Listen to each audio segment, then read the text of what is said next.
Now another subject, always thinking about the bow technique, and then we'll say something about the left hand. It could be one common problem is how to change bow with less noise as possible. Now, a part of the thing that we can use it when actually it's written a change of bow.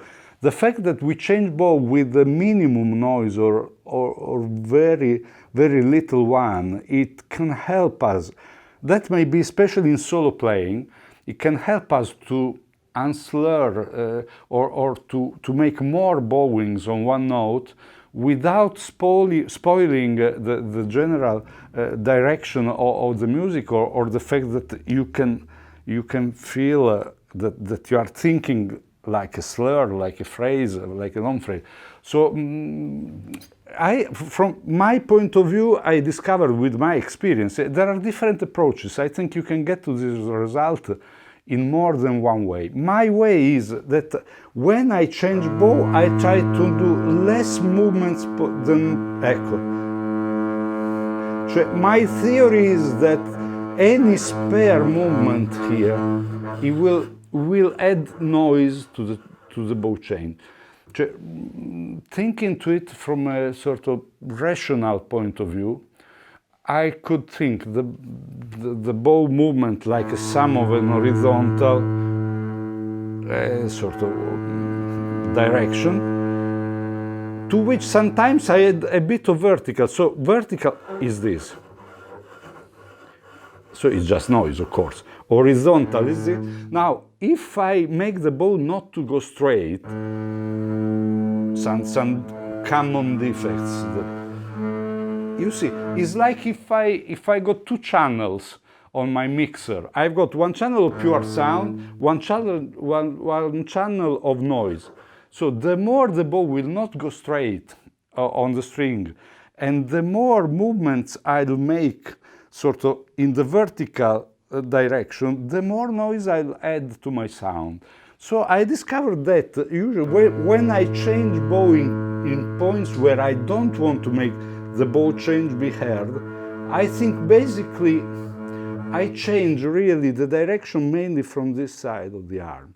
I try practically, this remains elastic, but it tries to not to make the bow change any position relatively to the string, because any movement in these very delicate passages could become a noise, and that's what I want to avoid. And this seems to work on me.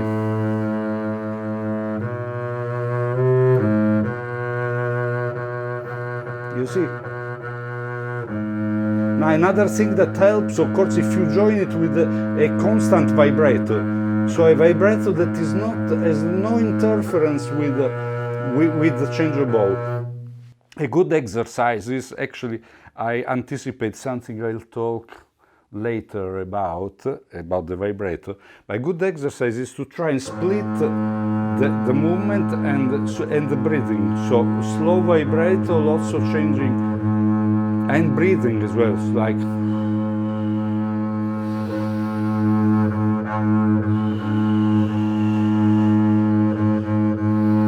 So that looks quite simple. Well, many times you get something like that. And plus, even worse.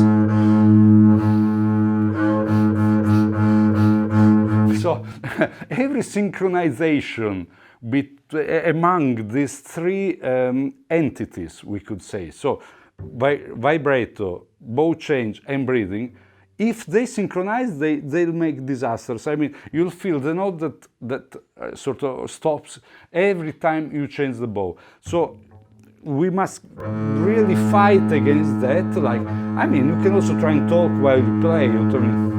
So get a faster vibrato, and change bow. That's supposed to... Ecco. You see, the vibrato legato goes on its own. It's not no interference with the bow. And you see, yeah, there is just a tiny elastic movement, like a spring, you know, absorbing some spare weight. But mainly the change of bow in when I don't want to make it heavy. You see, I think to this part.